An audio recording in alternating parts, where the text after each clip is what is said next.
This work, entitled Conditional GANs for IACT Simulation, is Sergio Garcia Heredia's bachelor's thesis and has been supervised by Daniel Nieto Castaño and Jark Miner.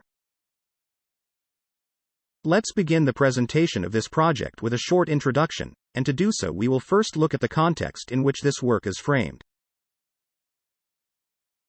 In recent years, enormous advances in computational power and data collection have led to the current revolution in deep learning, an area of machine learning that makes use of large learning models and massive amounts of data to solve tasks of all kinds in a wide variety of fields, including physics and high-energy physics. So far, deep learning has proven especially useful in regression and classification tasks. An example of this is the CTLearn project, a Python library focused on the analysis of images from atmospheric imaging Cherenkov telescopes, IACTs.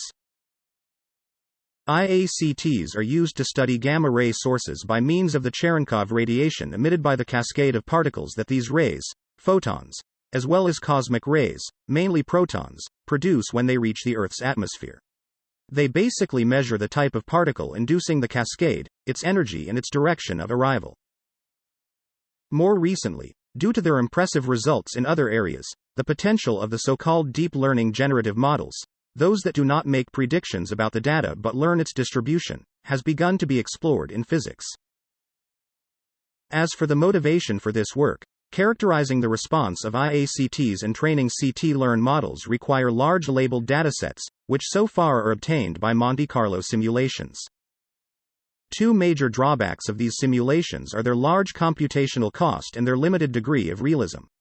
In this project, we study the possibility of employing a deep learning generative model, specifically the so-called generative adversarial networks or GANs, to solve either or both of these problems. This is a widely studied approach in the field of high-energy physics, especially in particle accelerators. Moreover, there are a couple of papers from 2021 that report satisfactory results in the simulation of IACTs using unconditional GANs. The goal of this project is to implement a basic model of conditional GANs, which we will introduce later, and evaluate its ability to generate labeled images of IACTs. Let us now look at some additional explanations of some key concepts to better understand the project. First, machine learning is a branch of artificial intelligence whose goal is to make computers learn, that is, to improve their performance on a given task, from data.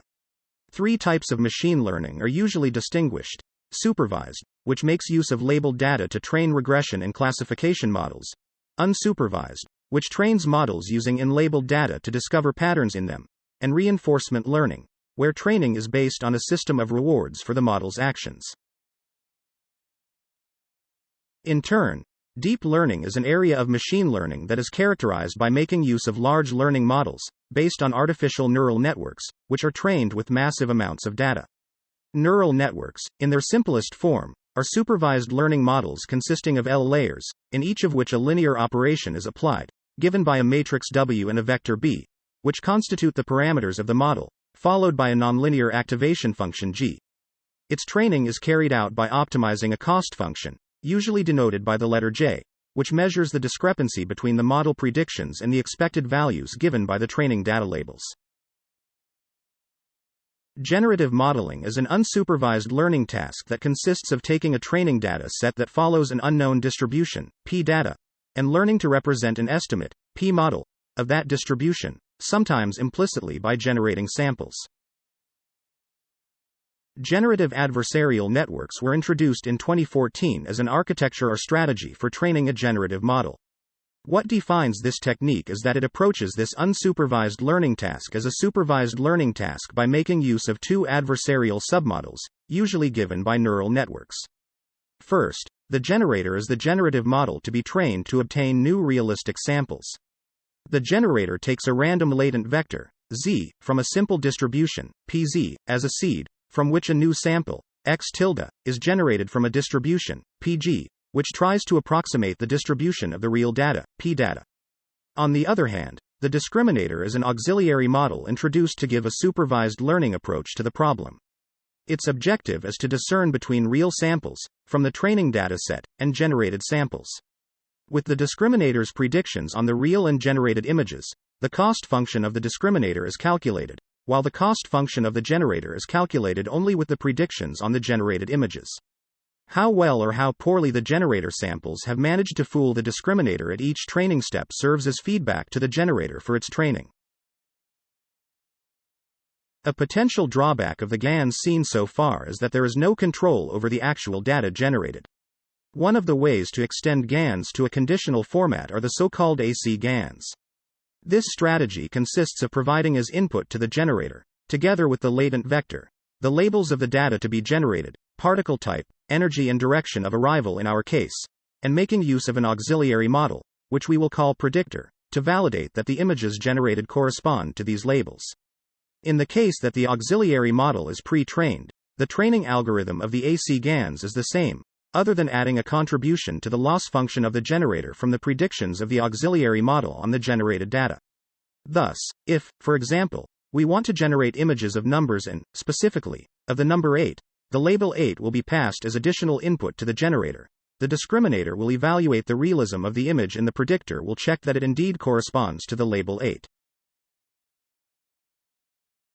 Another important aspect about GANs is their evaluation methods. In the case of GANs, the value of the cost function is not necessarily correlated with better results, and even when it seems to be, it does not allow comparing the performance of different models. The problem is that it is difficult to define a function that evaluates the quality of the results, that is, their realism, their variety, etc. Although there are many proposals in this regard, there is no total consensus. For this reason, the visual evaluation of the results is usually taken as a starting point and specific metrics are often defined for the particular domain of each problem. Let's look now at the project methodology and its phases. The first step in the realization of the project was to implement the proposed architecture, AC-GANs, on a small scale and train it with a small, simple and easy to visually evaluate dataset, such as MNIST. The objective was to make a first quick validation of the idea to be applied to the real problem. The results were highly satisfactory and can be consulted along with the code in its repository on GitHub. The next step was to extrapolate this implementation to the IACTs problem, adapting the code to the new dataset and integrating the CTLearn models as predictors. The model, which has its own repository on GitHub, has been programmed in such a way that its configuration can be defined by means of an external file, which facilitates experimentation and its integration with other datasets and predefined models. Once the model itself was programmed, the next step was to select a configuration of the model. For this purpose, a set of simulated training data from the MAGIC telescopes was chosen. Due to the huge number of possible parameter combinations, the lack of a metric to optimize and the high cost of training the model, a systematic filtering of all relevant model configurations was unfeasible. Instead, a semi-random search was carried out, a strategy widely used in this field. The selection method consisted primarily of periodic visual evaluation, which in the vast majority of cases was sufficient to discard the worst configurations. Finally, after having selected a model configuration, an evaluation of the model is necessary. The chosen evaluation method consists of the following.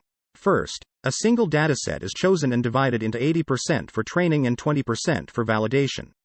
Subsequently, the training set is used for training. First, some GANs for gamma-induced cascades and others for proton-induced cascades, in both cases conditioned on energy and direction of arrival of the particle that generates them. Secondly, a classifier that distinguishes between gamma rays and protons. And lastly, an energy regression model and a direction of arrival model for each type of particle. Finally, the trained GANs are used to generate images corresponding to the same labels as the validation dataset, and their quality is evaluated according to the degree of realism predicted by the discriminator and their correlation with their labels according to the classifier in the two previous regression models. On the other hand, to check whether the GANs represent a gain in terms of computational cost, the time spent in generating the validation data from their labels is measured. We now turn to the results of the work. Here are some examples of simulated images, on top, and the generated images, on the bottom, corresponding to the same labels, both for gamma rays, on the left, and protons, on the right. At first glance, although there is room for improvement, the degree of realism seems acceptable. This idea is supported by the discriminator's estimate of the so-called Wasserstein-1 distance between the simulated images and those generated for the validation data. To assess the degree of correlation with the labels, we study the evolution of a total of 3 metrics evaluated on the predictions that CTLearn models make on the validation data. Specifically, we study the fraction of images that are correctly identified with the particle type specified by their labels and the mean absolute error of the CTLearn model's predictions of the energy and direction of arrival of the images with respect to their labels. While there is some degree of correlation, it can surely be improved considerably with better tuning of the model settings. Finally, the generation time per image is on the order of microseconds. In contrast, the average simulation time of an event, consisting of 1 image per detector, is about 1 second, depending on what is being simulated and the available computing power. In other words, the difference between the times is between 5 and 6 orders of magnitude. Finally, let's move on to the conclusions and proposals for future work. As a conclusion, the results of this project should not be understood as a proof of effectiveness, but as the first empirical evidence of the potential of GANs for the conditional simulation of IACTs, in particular, to try to obtain more realistic labeled images and in less time than with simulations. Future lines of work include improving the results evaluation method to better understand the performance of the generator, using real training data to compare the realism of the generated data with that of the simulated data, and refining the generation process and generalizing it to telescope arrays.